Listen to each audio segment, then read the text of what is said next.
Hi highs, இன்றைக்கி நம்ம பார்க்க போகிற டாபிக் வந்து என்னென்னா chronic renal failure. Chronic renal ஃபெயிலியர்னால் என்னென்னா ப்ரொலாங்டாக கிட்னி ஃபெயிலியர் ஆகிறது தான் க்ரானிக் ரீனல் ஃபெயிலியர்னு சொல்லுவோம். இது வந்து இர்ரிவர்சபிளாக இருக்கும். இதை வந்து நம்ம ரிவர்ஸ் பண்ண முடியாது. இது வந்து என்ன ஆகும்னா நம்மளோட வேஸ்ட் ப்ராடக்ட், அதாவது எக்ஸ்க்ரீஷன் வந்து எல்லாமே நம்மளோட கிட்னியில் வந்து பில்டப் ஆகிடும். இதை தான் வந்து க்ரானிக் ரீனல் ஃபெயிலியர்னு சொல்லுவோம், இல்லைனா க்ரானிக் கிட்னி ஃபெயிலியர்னு சொல்லுவோம். இதில் வந்து 5 ஸ்டேஜஸ் இருக்குது. என்னென்னா stage 1, stage 2, stage 3, stage 4, stage 5. இது வந்து எதை வச்சு கால்குலேட் பண்ணுவாங்கன்னா glomerular filtration rate.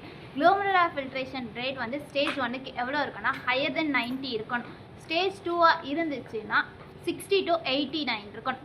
ஸ்டேஜ் 3 இருந்துச்சுன்னா 40 to 50 இருக்கணும். ஸ்டேஜ் 4 இருந்துச்சுன்னா 30 to 15 இருக்கணும். ஸ்டேஜ் 5 என்னன்னா less than 15 இருக்கணும். நெக்ஸ்ட் வந்துட்டு நம்ம என்ன பார்க்க போகிறோம்னா காசஸ் பார்க்க போகிறோம். என்னென்ன காசஸ் இருக்குது அப்படின்னா டைப் 1 ஆர் டைப் 2 டயபெட்டிஸ் இருக்குது, high blood pressure and glomerulonephritis இருக்குது, and prolonged obstruction of urinary tract, polycystic kidney disease இருக்குது. அடுத்தோட ரிஸ்க் ஃபேக்டர்ஸ் பார்க்க போகிறோம். என்னென்ன ரிஸ்க் ஃபேக்டர்ஸ் இருக்குது அப்படின்னா diabetics, high blood pressure, family history, heart disease ஆகும். ட்ரீட்மெண்ட் நடக்கா, லைஃப் ஸ்டைல் ஸ்ட்ரீம் நடக்கா, டயாலிசிஸ் பண்ணுவாங்க, அப்புறமா கிட்னி டிரான்ஸ்பிளான்டேஷன் பண்ணுவாங்க. பார்க்க போகிறோன்னா மெடிடேஷன் எதுக்கு கொடுக்கணும்னா நம்மளோட க்ரானிக் ரீனல் ஃபெயிலியரை வந்து கண்ட்ரோல் பண்ணுறதுக்கோசரம் மெடிடேஷன் கொடுப்போம். அதில் என்னென்ன கொடுப்போம்னா ஏசி இன்ஹிபிட்டர், ஏஆர்பி, அப்புறம் வந்து அயன் சப்ளிமெண்ட், எரித்ரோபோரோசிஸ் ஸ்டிமுலேட்டிங் ஏஜென்ட் கொடுப்போம், விட்டமின் கே சப்ளிமெண்ட் கொடுப்போம், டயயூரிட்டிக்ஸ் கொடுப்போம்.